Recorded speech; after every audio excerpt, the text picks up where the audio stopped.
All right. Hey, everyone. So today we're going to take a look at something a little different. So change gears a little bit. So usually we'll kind of do a breakdown of a particular little project. We'll go through the sound design of some elements or something that's in there. So today I'm going to show you kind of what I do after I do the design on a little practice project. I've kind of talked about this process a little bit before, and I've shown some of it in some older videos where I was doing some similar things inside of Pro Tools. But this process I also mentioned in my video about building libraries. So essentially it's after you've finished your, it can really be any project, but I emphasize on doing this for demo reel content or just, kind of little practice stuff.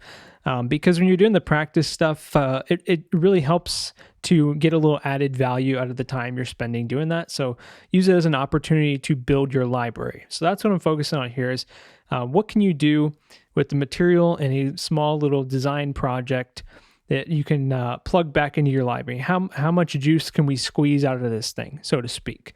So Reaper has opened up a lot of really interesting ideas for me in terms of how I can kind of randomize, how I can basically how I can take my design work and just kind of manipulate it in different unique ways and organize my projects a lot more efficiently.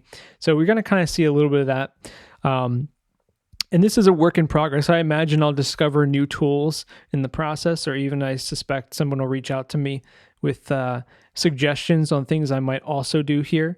But I spent some time kind of analyzing how I would do this video, and I think I got some pretty cool things to show you in terms of randomization, and then just kind of ways that you can take what's there and really build more from it.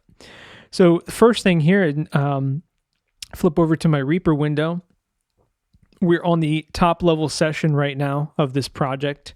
So my top level session of any little design or linear design project usually is going to have the video, and that's kind of a sub project that has the actual mix down. So that's that. This is the actual mix, the final mix of this little practice session.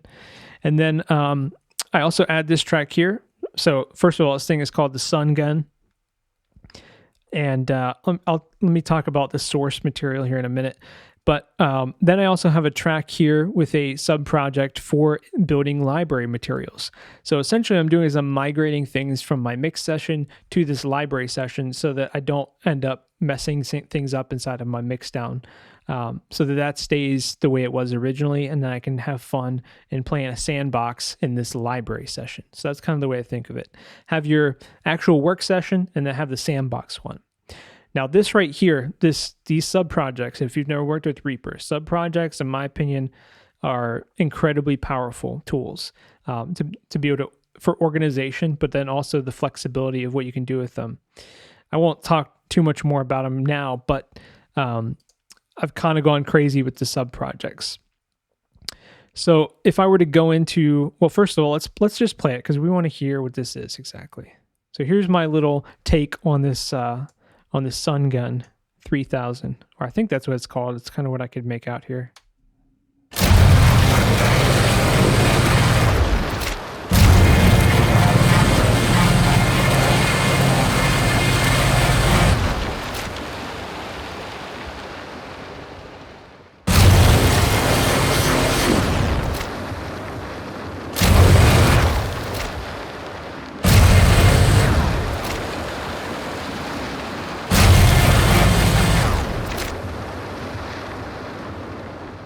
Cool. So there's the little clip that I used. This clip was provided, it went around social media quite a bit, so I wouldn't really be surprised if you'd seen it. But the gentleman's name, I believe it's a gentleman anyway, Fickle Swimming. So I did talk to him about using the clip for this video, and he was fine with it. He just asked it if I would credit him. This is the way he preferred to be credited, as @Fickle Swimming. So there you have it. And yeah, there's a lot of people who did little practice runs of doing some design for this. So it turned out pretty cool. You can go on his page and probably look at a bunch of them. So let's go in, okay? So here's my, let me just show you the mix down session, if I can even find it. Okay, so if I go into my mix down, then I have my individual assets as also sub projects. So there's a sun gun and there's all the melty, rock melty stuff. So I go in here, it's already opened. This is the actual mix of the weapon sounds. So you won't hear the steam here.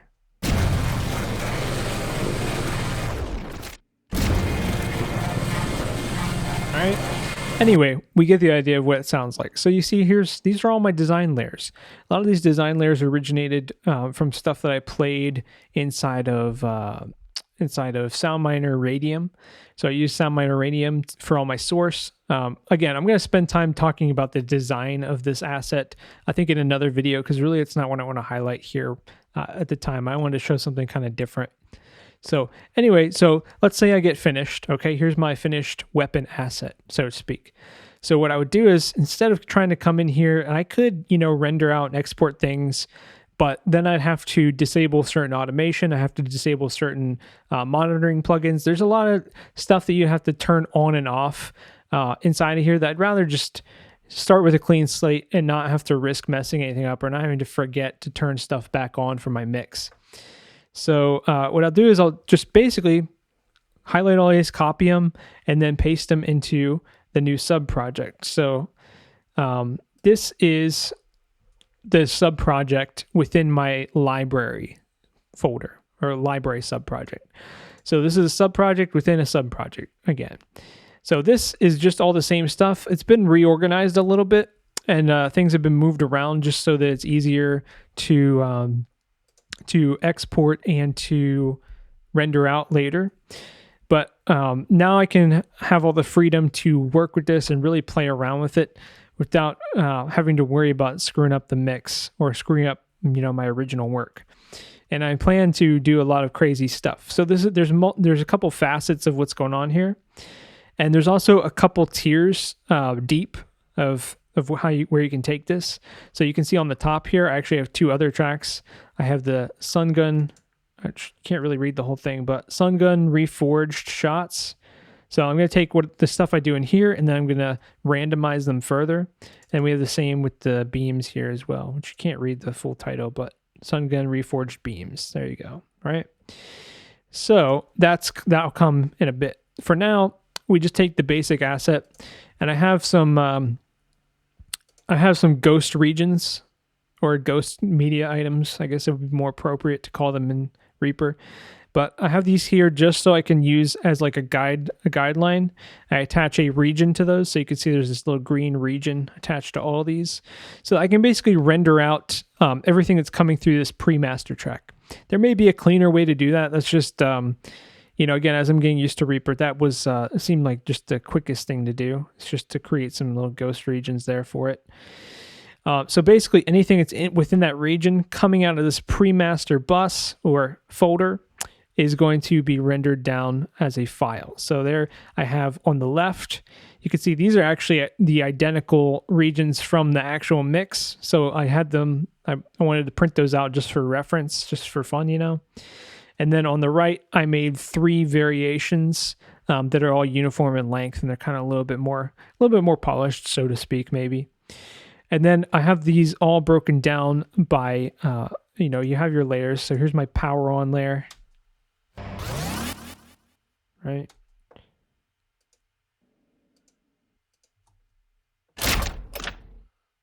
Cool.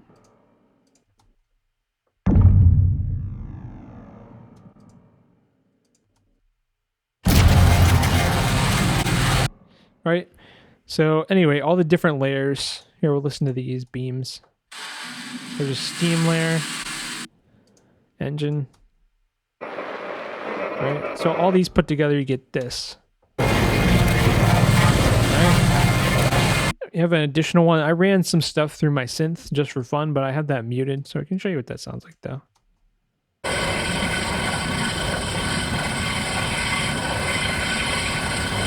So that's just for a particular asset. So essentially, I can render out my different components. So I have the on-off component, which sounds like this. All right, and that's with all the layers combined. I have the beam component here.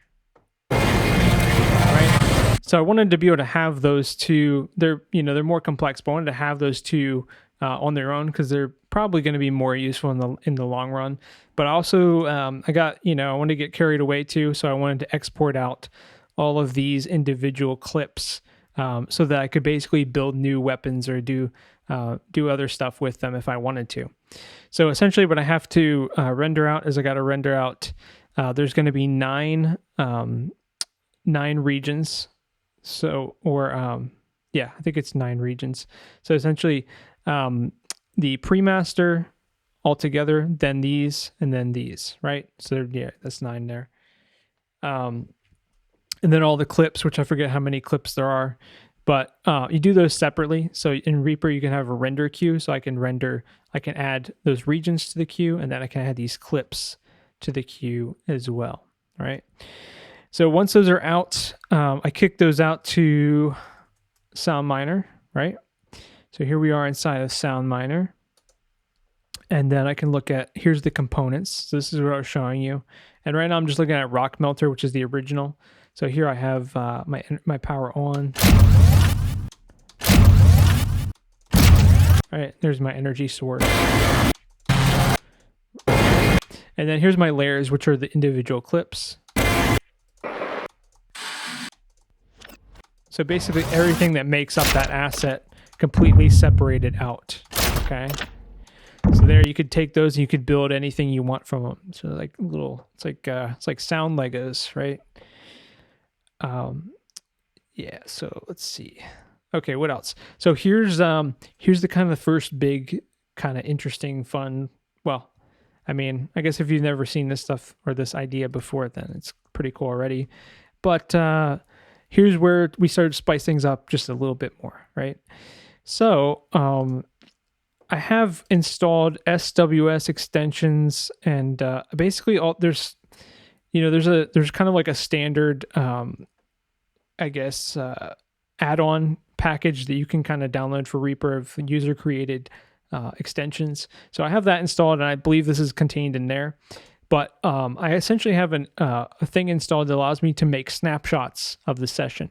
So right now, the snapshot I'm looking at is just the original mix. If I go in here, and I'm using a radial menu to kind of navigate through some of this, but I could go into automation, go into my snapshot menu, and here are all the different snapshots that I have for this particular session. So what you can do now is you could really get carried away, and so I could make a new snapshot. So here's my original one, but then you can make a new one, and then you can do all different processing. You can basically take this thing back to scratch and start over, right? So I didn't start completely over for a lot of these, but so here's the original, and you'll see when I click on the Moog beam, see there's a plugin, there's a portal plugin that kind of populated here. And there's also a portal plugin here, and there's probably there's like some other weird stuff on each of these layers. So essentially each new snapshot is like a new version of this session. So what you can do is you can, get creative. So here's a whole new version of this weapon now. Right? So it's a little bit different take than the original. Again, you could really go like as crazy as you'd want to go. The only limitation is how much time you want to spend. You can do some things pretty quick and still get some nice variation to play with. So I did that one kind of quick, but you could do this all day. You can make as many as you want. So then what you would do is you would add those to the render queue. So you have your render queue already gone with the originals, then you add these. So you're basically just continuing to make new versions of the asset and continuing to add it to your your render queue. Or you can render them later. You don't have to do this all in one kind of go if you don't want to, obviously. Or you can come back to it. I mean, I try to design these sessions in a way that I can open this thing up a year from today, and I understand kind of what's going on, and I could kind of just for fun make even more variations for it at a later time. So that's kind of the idea. Let's hear just maybe one more. So snapshot menu. Let's go to the grit glitcher. It's probably a pretty different one. may take a moment to load. So see it flipped out. New plugins are on here.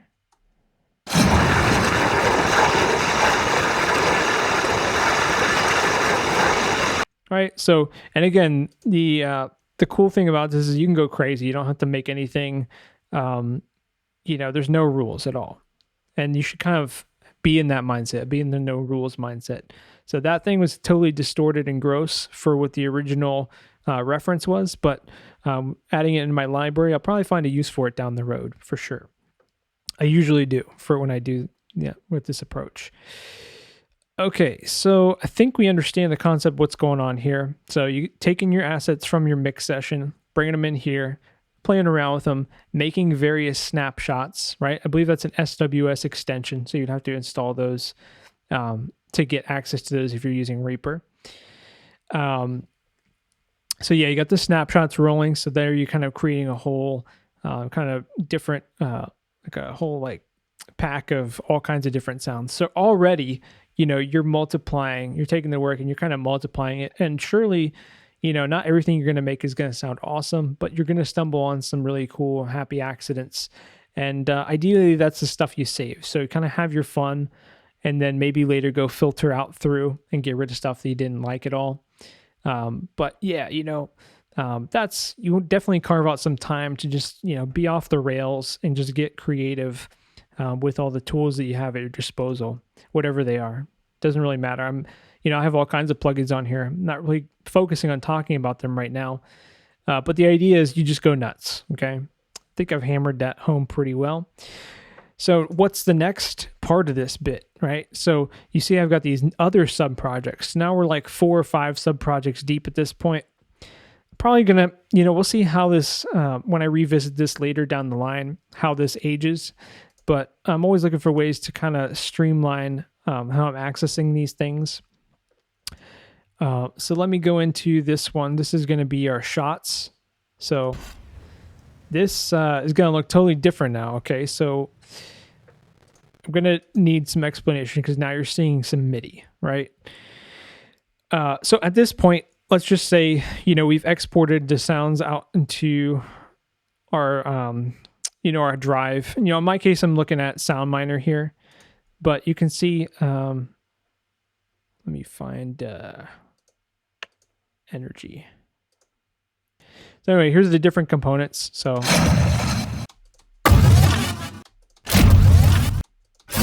these are all, I probably could spend some time and make these wildly different a different time, but these are all just some of the quick ones that I kind of shot out, right? So these are good textures to come back to later.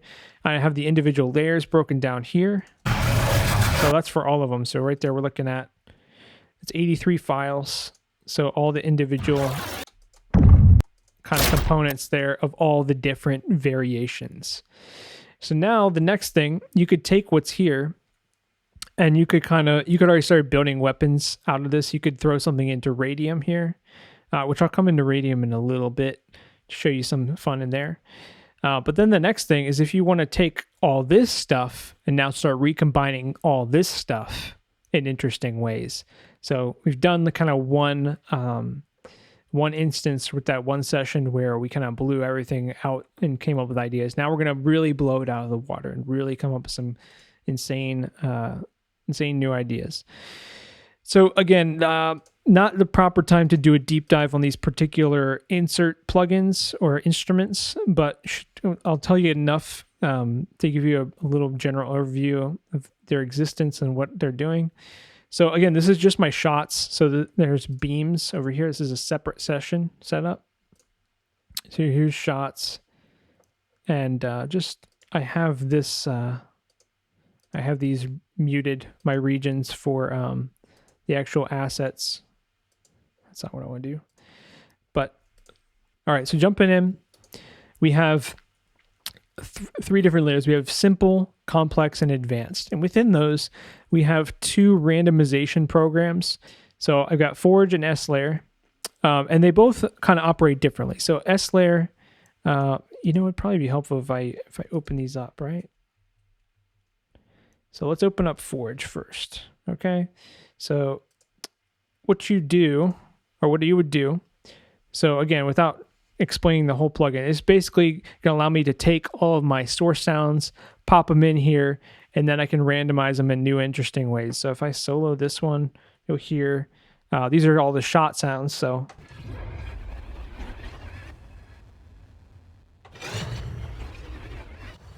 I can randomize it. So all kinds of different power-up sounds. So I'm hitting some keys on my MIDI controller here. But it's all those power-on sounds you saw earlier. They're all getting randomized inside of there. And I have control over the pitch, the impact, timbre, and the timing through that. And there's a whole lot more that I could say about Forge. I have some videos that I did specifically on it, because I wanted to explain how it works. So Forge is kind of, in some ways, more straightforward than S-Layer. So S-Layer was somewhat of an inspiration for me. Sometimes with S-Layer, you're going to get a lot crazier results in kind of a different way. I have some ways I can get crazy results inside of Forge as well. But with S-Layer, when I was first exposed to this, it's pretty awesome. So here I'll show you. So here's all the same samples in there.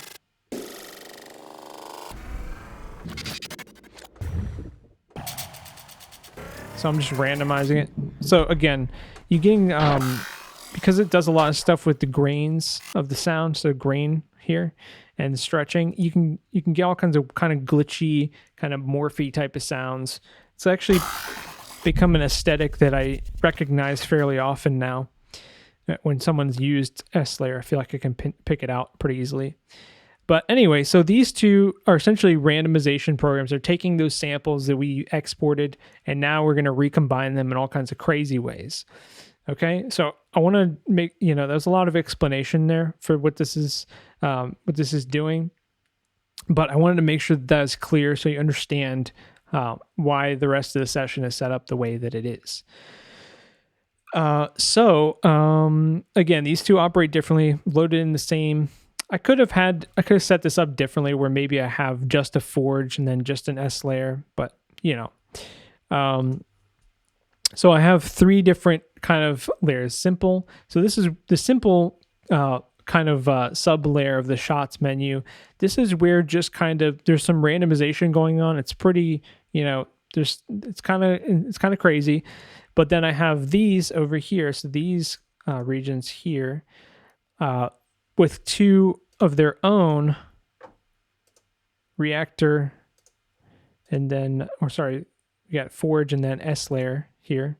So these are also randomizing just the same as the others. I just kind of changed the parameters to be a bit more extreme, so we could hear that too. Should probably mute the others though. Mute those.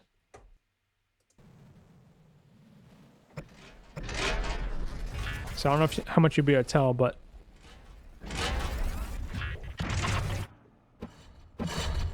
so there's just a lot more weirdness going on there for fun, added flavor.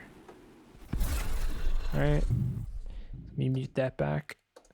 And then these advanced ones here, these are even more crazy in terms of, or it's kind of a different route, if anything. So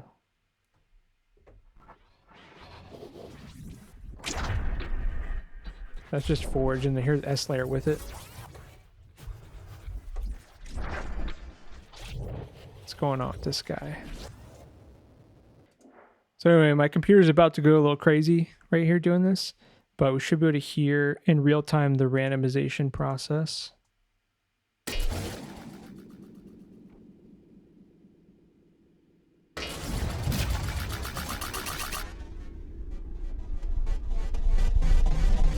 All right, so now kind of breaking down what you're seeing here in terms of the MIDI, you're just seeing one note that triggers the randomization function for both of these, and then the other three notes are kind of, they're going to be just kind of triggering it to get some variations. So why do I have so many of them? Well, what I'm going to do, and I'm not going to do it live because that'll take a while, frankly, with how my computer's, how powerful this machine is. But basically, what I would do is I would take these three layers, so simple, complex, and advanced, and then I would render those in place.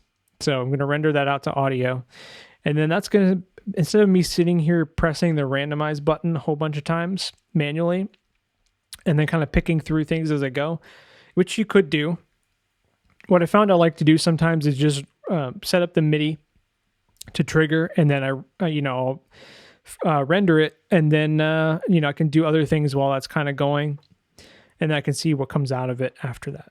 So I have two examples here, and I'm gonna hide these. Well, first off, let's mute them because it's taking up a good bit of bandwidth. Okay, so get rid of that. Here's our first set here. Now, you see that I have 6 stem tracks when there really were only 3. I just split them out because I'm using an envelope follower on these. All right, so then this would be my first kind of crack at this stuff. And then, so now I'm doing the processing on top of the audio layers as opposed to trying to run it on top of those, the reactor plugins, which are pretty, CPU and processing intensive. So I've rendered them out to audio, and now I can kind of play with them, and it's a little bit more solidified in terms of what you're working with.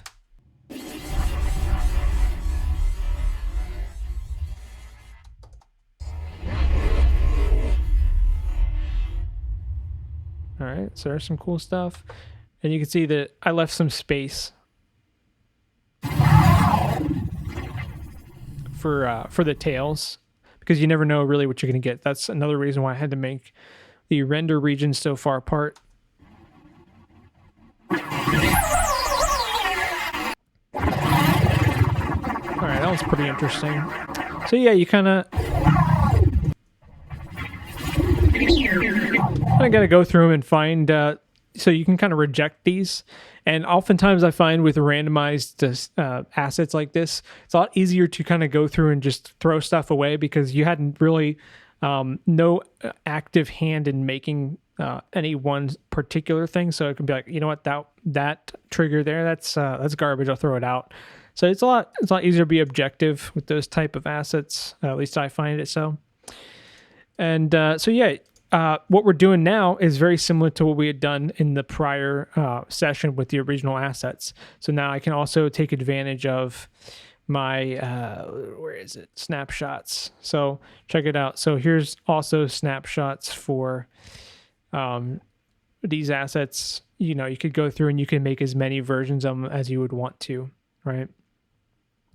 Now, instead of making a bunch of versions of just these, right? What I did was let me mute these again. This is a lot for me to keep track of at the moment. But so instead of going through and making more variations of just those particular audio bounces, I rendered out from my randomization plugins again. And then, so here's what we have there. And I didn't use an envelope follower this time, so I don't have the same issue with the tracks. But take a listen.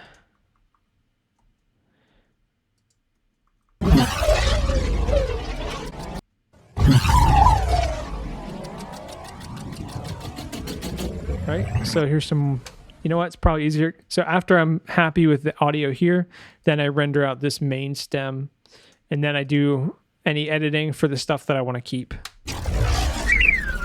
So, and I do the naming too. So I just, for some reason, sounded like a worm bolt. I don't know. I just kind of, first thing that comes to mind is usually what I'll use for a name until I have as a placeholder until I can think of something better. Usually I'll stick with it because oftentimes the keywords and description will fill in the really important information about the sound. Right?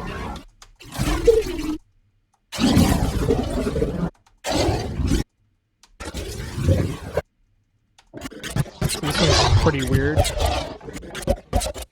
Not sure how that happened, but it was interesting, so I kept it.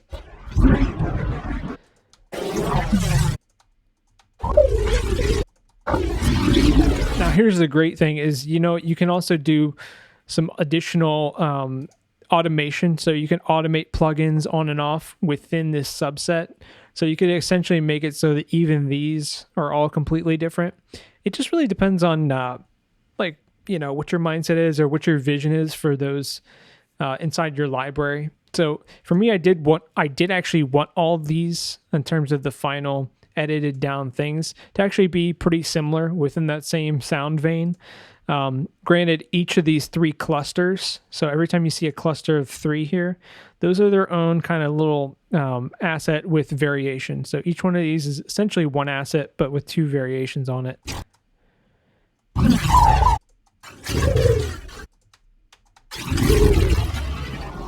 Right? So we've gone through those.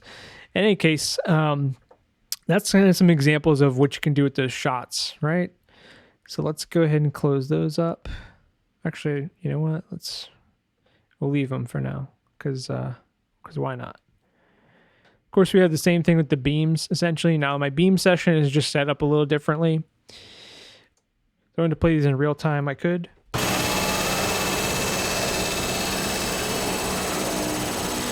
Now, that's going to take a little while to die out, because these are the beams. So, yeah, once it's triggered, you can't really stop it. And that goes for either Forge or S-Layer. Can't really stop them very easily. And actually, I don't want to stop them either. That's the thing, is because we need at least the first 10 seconds to, at least that's what I wanted for these beam files. So again, I'm doing the same thing. I'm going to render out my layers. So advanced, complex, and simple. And then they go to this master layer. I'll use my, automation snapshots, which I only have one variation here other than the rewinder, which is what we've got out right now. So you'll do whatever processing you want on that. And again, same thing. So same concept. Now, here's one thing I did here that's different. You can change the playback speed of the playback rate of individual items inside of Reaper. So some of these I altered the playback rate just so that there's additional variation on them. So 0.885 as opposed to 1 would be normal speed. So kind of played around with the variation between these clusters for this. So some are more high pitch and others are lower pitch.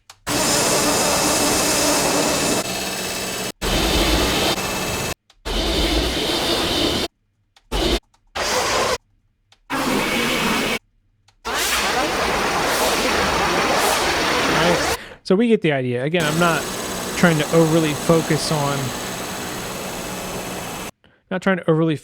the design, the actual design of these assets right now. Just the process and the organization and the structure of the session. So again, you would take each of these little clips here, I think you saw earlier. Oh geez. So there you go. They all have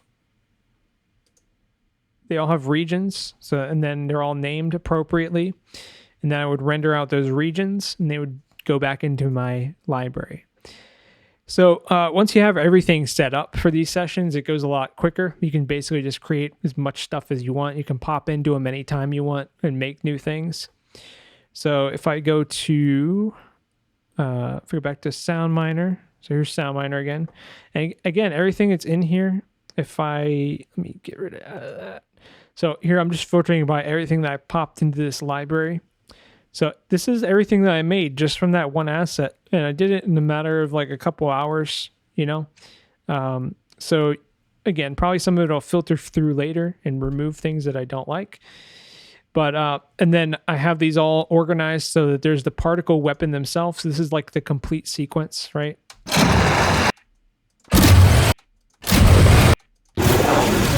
Right, and then the components. So here's the components of those completed sequence. And then I have the layers of all those completed sequence here. Right, again, I've gone through these already.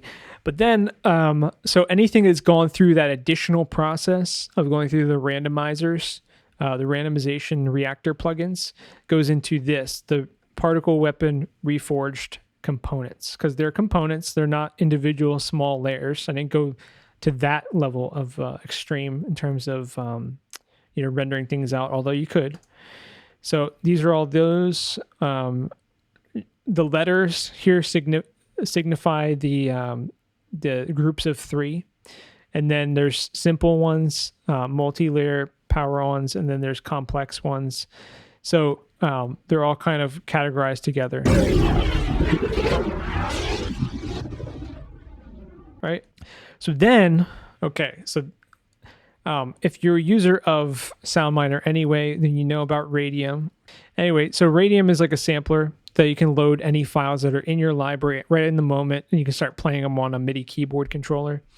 So as you're kind of just going through your library and figuring out what things to add to your next project, now you can even look at an additional layer of creativity with some of these. So here's what I might do. I'll probably speed up some of this and might just show you the end result. But this is some of what I might do with this stuff in my library after down the road somewhere. Okay, so now if I was kind of building like a more project specific kind of sound inside of SoundMiner that I was going to put into a session, here's some kind of cool things you could do in here. So I have one layer here. This is just the beam itself. And let me try to pull open everything that's happening. So first of all, what is going on here? So the first thing with this is just the beam sound itself. So let me see where I'm at on my keyboard. So inside of Radium, I have this little envelope down here. So after I release a key on the keyboard, the pitch will decline. So that's how you hear it doing that.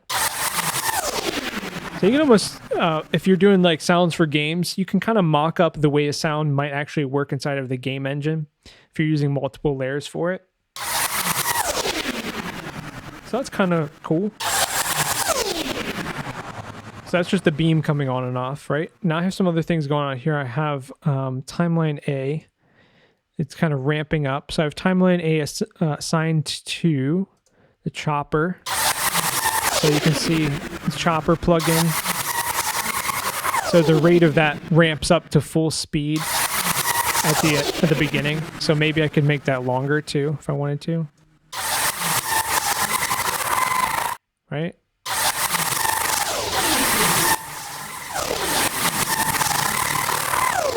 So yeah, what have you. And then I got this layer here. So this is one of the reforged. So something that came out of the forge / S layers. Right.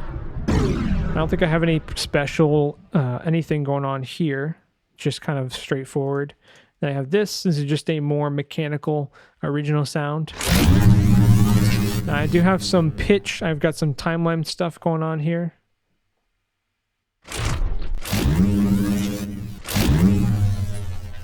All right, so in this, instead of modulating the pitch on this one at the beginning, either up there or down here, I'm using it on the pitch shifter. So I have the timeline A linked to the pitch shifter down here and the ring modulator. So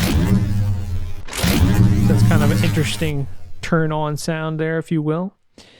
And then bring everything together. And what's down here? I talked about this one. So again, this is just on release. So I have a lot of these programmed on release for the pitch to drop like this.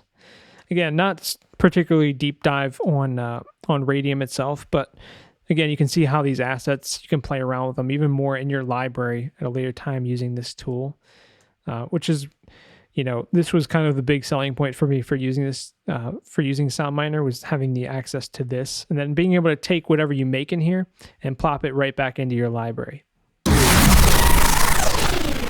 Right, so I'm just playing with that MIDI keyboard controller at this point. So you can go up or down in pitch. Play it like an instrument, really.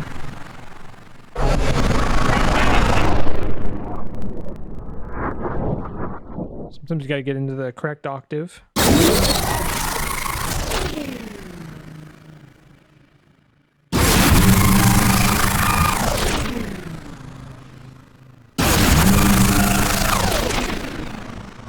Right. So in any case, you could, you can kind of play with it a little bit more than that and dial things in to whatever the project needs are.